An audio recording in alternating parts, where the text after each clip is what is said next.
After a good start, Jeremie, one of the Vendee Globe solo round-the-world races pre-race favourites, has been forced to turn back to the start port of Les Sables in France after suffering a succession of problems, including rudder damage and a broken backstay, after just 3 days of racing.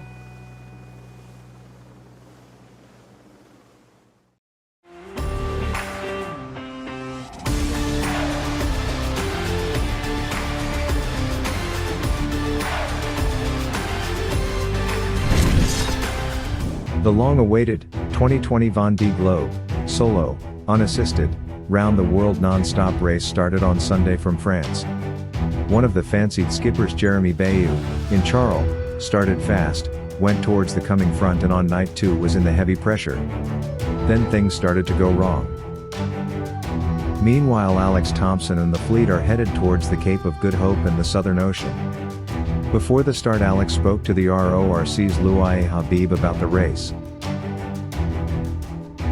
In Australia, sailing has resumed in Sydney, with the fast MC38s having their regular regattas. The ocean race has been delayed to 2022, and Andrew Cape, Australian super navigator, announced on Sailing Illustrated, a 2021 bring your own boat, 60-foot plus, for a 2021 Three Capes race. Now to the start of the Vendee Globe last Sunday. On s'apprête à prendre le coup de vent là ce soir. On a un vent qui va forcir progressivement pour finir à 42 ce soir. Là. Ça va pas être drôle. Donc j'ai essayé de préparer le bateau au mieux, que de tout sécuriser, de tout vérifier, de tout ranger. Et puis voilà, en attendant. La mer est praticable pour l'instant, il y a une vingtaine de nœuds de vent, donc on en profite pour accélérer un petit peu. Voilà. Ça déboîte, on a une vingtaine de nœuds là, watching, donc on en profite.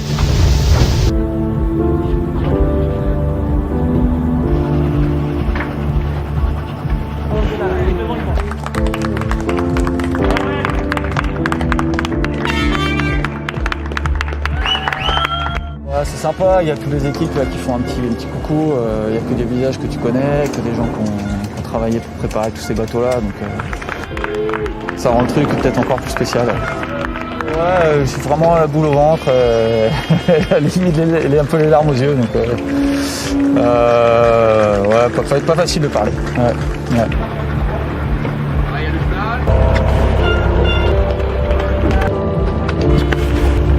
Jérémie, ça va? Je vais larguer derrière.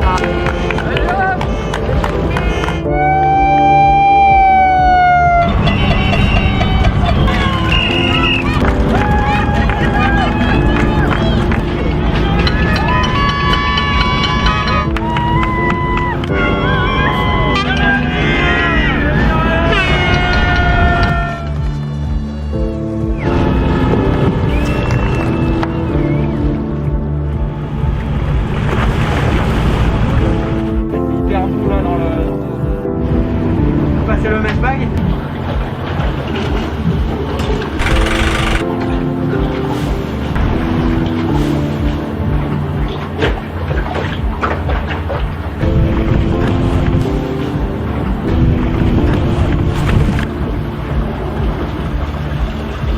C'est quoi la direction du vent? T'as dit Tu peux actualiser les sacs quand tu sors le dorsal.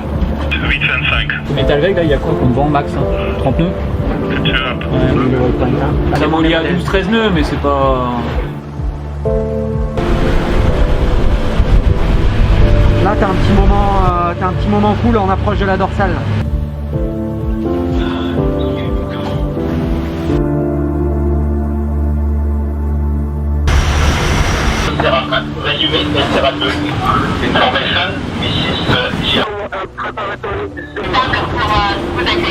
On se penche. Regarde dessous.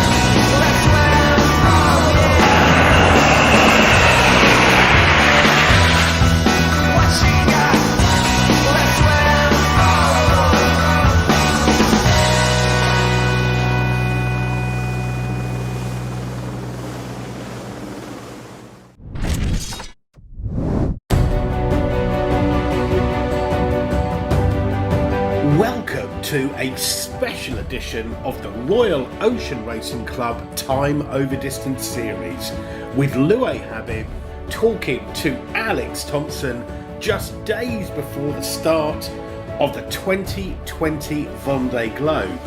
Alex, many thanks for taking the time to talk to the Royal Ocean Racing Club just a few days before the start of the 2020 Vendee Globe. Alex, you've been a member of the RORC for 20 years. What was your first big RORC race? I did a campaign in 1995 for the Fastnet. It was my first one, my first proper offshore race. I was a nipper working for Britannia Sailing. I had my skipper was a chap called Kevin Townsend, who was fantastic. My first fantastic mentor. I've had a few. Kevin was amazing. I don't think we finished particularly high, but I think it was at the Fastnet where I realised how much I love ocean racing. Okay, wow. So it all started for you. That I have to say an addiction. To what you're doing now. It's got to be. This is your 5th race. You've got to be called a warrior of the Vendee Globe, and you've got a weapon for a boat. You really have a shot of winning this, don't you? Oh, I'd like to think so. I mean, that was what the aim was. But, I thought I've had a crack at winning almost all of them, to be honest. Even the first one in 2004, I was probably naive to think that then. But certainly we arrived at Les Sables in 2008 with a package that could win. 2012, was probably a podium package. 2016 was definitely a possible winning package. And, yeah, 100% this time is a winning package, or could be a winning package. And I've got to say, I'm watching the big storms tracking across the Atlantic right now, and it's blowing dogs off chains in the UK. It just brings it home to me how menacing this race is. Yeah, it definitely is, for sure. And obviously most people would imagine they're probably right that down in the Southern Ocean, it's that's what it's like. But I can tell you on a couple of occasions in this race, the hardest conditions have been either the start or the finish few days. So the North Atlantic is a really tough place to start and finish it. Hmm. Okay, Alex, I'm going to run you through some questions that the RORC could put together as well as me. And the first is the Imoca 60 Hugo Boss. It's always been a bold design. Do you set out to do something different in every cycle? To step away from what the others are doing? I wouldn't say we're trying to do something different every time, but we're not in the same place as everybody else. So, I think when you've got teams, and we saw it in the America's Cup in Bermuda, that when you got teams all based in one place and sailing together, that one person might be a bit faster than the other, and so they all kind of converge together, and so you probably end up with similar thinking. So whereas for us we're a bit further apart, but this time I think when you have different ideas, it's quite hard to to follow through with them. It's a big gamble. It doesn't work. You could ruin your campaign. You might feel a bit stupid. And but now we're 20 years into this. We got this amazing group of people that we work with, and last time we had arguably the best package, and so we're starting from the best base point, and I think this time I really felt confident that we knew what we were talking about, and so and it was great. I have to say, to work with VPLP. I think they're one of the few firms that will take proper feedback from the sailors, and incorporate that into how they're going to work. And there's some stuff that obviously that they would know that we didn't, but there was a lot of stuff there where we said we think and we feel this, and their initial thought was that's not how we see it, but let's look into it. And then when they went and looked into it, they came back and said, wow, yeah, you're not far away. Yeah. So I think that interaction this time around with VPLP was very strong, got a great relationship, and so that gave us the confidence to give the right feedback, for them to be able to listen and be open to it, and then to be able to drive forwards with something. Yeah, I mean, I really feel like we've made a big step forwards this time. Alex, we could talk for hours and hours, but we haven't got the time. I'm just going to focus in on the enclosed cockpit. And one area which slightly baffles me is weight on these boats is absolutely crucial. And the enclosed cockpit needs more structure. How did you cope with that additional weight to build the enclosed cockpit? Well, we could spend hours talking about it, mate, but we definitely need a few beers to do that. We've done that a few times before. Yeah, it's actually the opposite, Louay. So the central cockpit saves an enormous amount of weight, and one of the objectives of this boat is to double use everything. You know, to basically everything had to have two uses. And that's how you get the weight down. So the cockpit, the two sides of the cockpit are the structure for the keel. So essentially the cockpit's for free.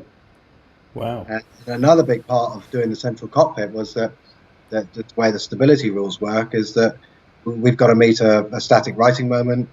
We have to reach an AVS worst case. And then the last test is the upside down test, the 180. And it's very easy in IMOCA to get stuck up against all of those, and it's really difficult for the boats then to stay competitive. By enclosing the cockpit and having a cabin roof further back, there's no 180 problem for us. So there's a huge advantage in weight to be able to push down this road. That's not how we started that. How we started this conversation was because that's where I thought the cockpit should be. You got better visibility for the sails. You're in the middle of the boat, so it moves less. Your winches and all your ropes around the keel. Again, it's good to stop the pitching up and down. So there's a massive amount of benefits for it, and weight is certainly one of them.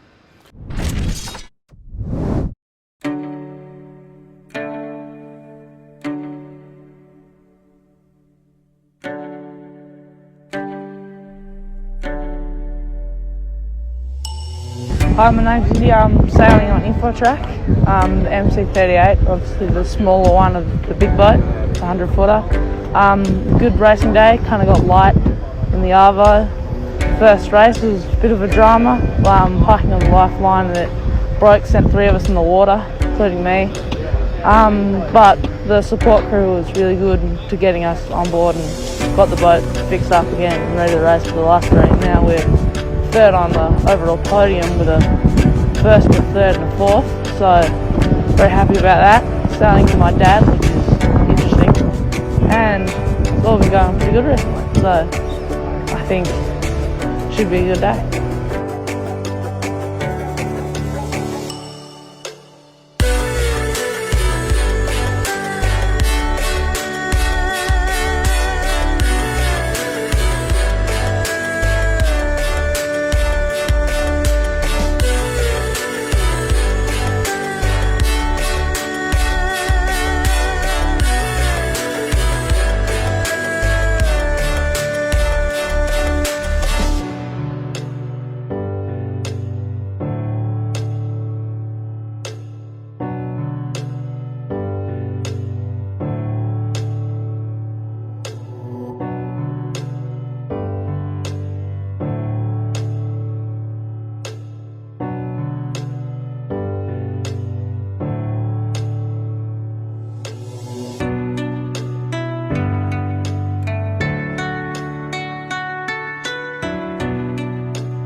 Delighted to have a very special guest here joining us from France to tell us about a cool new race. This is maybe one of the biggest developments, especially in the offshore world, in memory.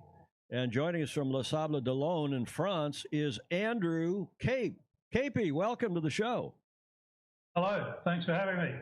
So what's this big announcement? This I know you're in France because of the start on the 8th in a few days of the Vendee Globe, and I do want to get to that. Apparently you're helping Alex Thomson, is that right?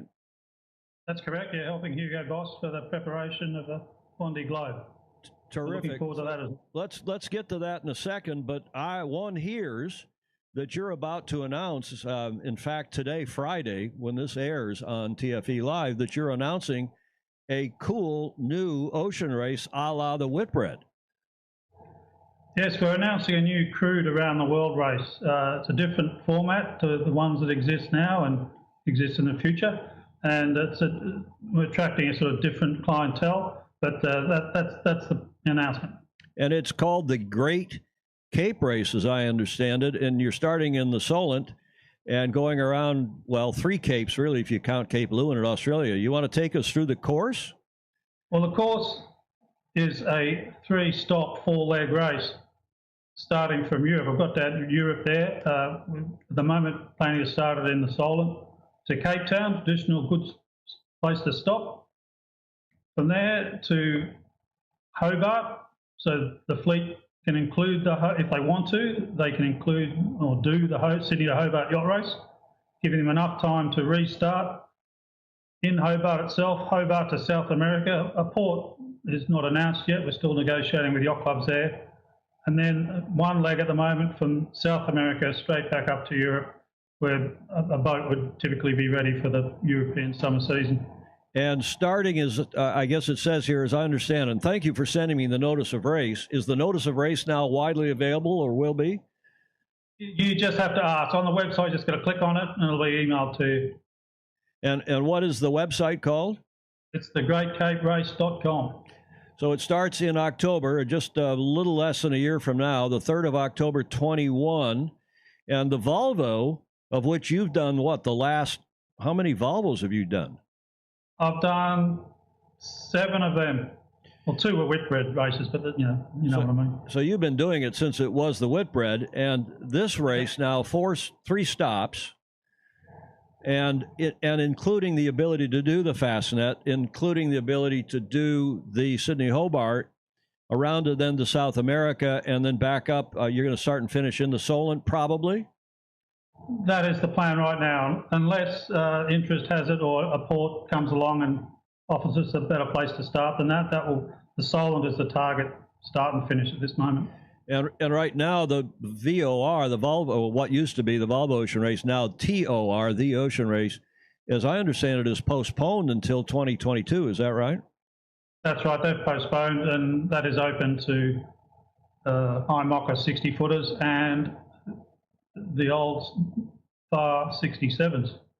Yeah, now let's talk, if we can, let's talk about the actual handicapping rule, because unlike the ocean race with the FAR 65s, I guess, whatever the one design boats were that have been used in the last 2 editions and will be used in the next, with the water coming over the deck designed to make it look good for TV, your handicapping rule, I mean, you have a handicapping rule. This really is a Back to the Future, a Whitbread style handicap. Well, the boats we're trying to attract are boats that are existing of all different types. At the moment, we've limited it to boats over 60 feet. And also there's a performance handicap, if you like, that they have to be able to do leg 1 in 30 days, which sort of cuts out slower boats, if you like, modern style boats greater than 60 feet. So handicapping is just a way of fitting in all different types of boats. And I've chosen the ORC rule because it does allow for foiling boats, it allows for all types of boats. And this is the only way we could really get boats of those styles to come up with a fair handicapping system. So existing boats, 60 feet and over, and you've got a time limit on the first leg of what? I think it cut out there. Yeah, 30 days. 30 days from the Solent down to Cape Town. Yeah, to be able to enter, so for the entry to be accepted. So that would be even an old Volvo Whitbread 60 would meet that criteria, not a Swan 65 or something like that. But so you do need sort of a modern ballasted style boat to meet criteria. And the ORC rule, and you said that will allow semi-foilers as well? Yes, it does. So a Mocha 60s? Correct, yeah. It should be able to fit any type of boat that's out there at the moment. And that's a Mocha 60s, whether it's, Charlie Enright, Mark Towell's crude Mocha 60 that they're supposedly doing for TOR. I mean, supposedly they are. And also single or double-handed Mocha 60s like the Vendee. That's right. It should be accommodate any boat from that class, foiling or non-foiling.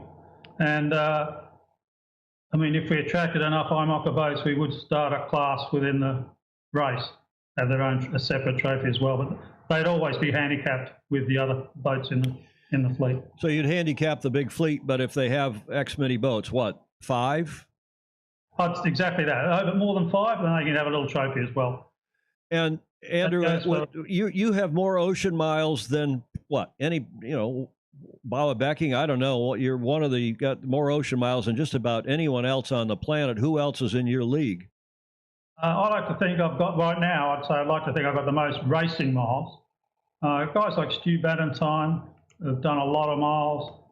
Bauer's done a lot. I think I might have just eclipsed him because I've done a few more things. But, that won't last long, I don't think, that record. 18 Hobarts? 18 Hobarts, yes, that's correct. How many That's nothing, Australian. How many fast nets? I think I've done 14. I think I've also done a single-handed fast net on it's a different race altogether, so I can't. And that's only every second year, so I've done a lot of them. Barcelona double-handed round the world race? Yeah, that was a great event, and that's the hardest round the world race I've done. Obviously, the less people you got, the harder it is. But at the end of it, you enjoy it. It's hard work.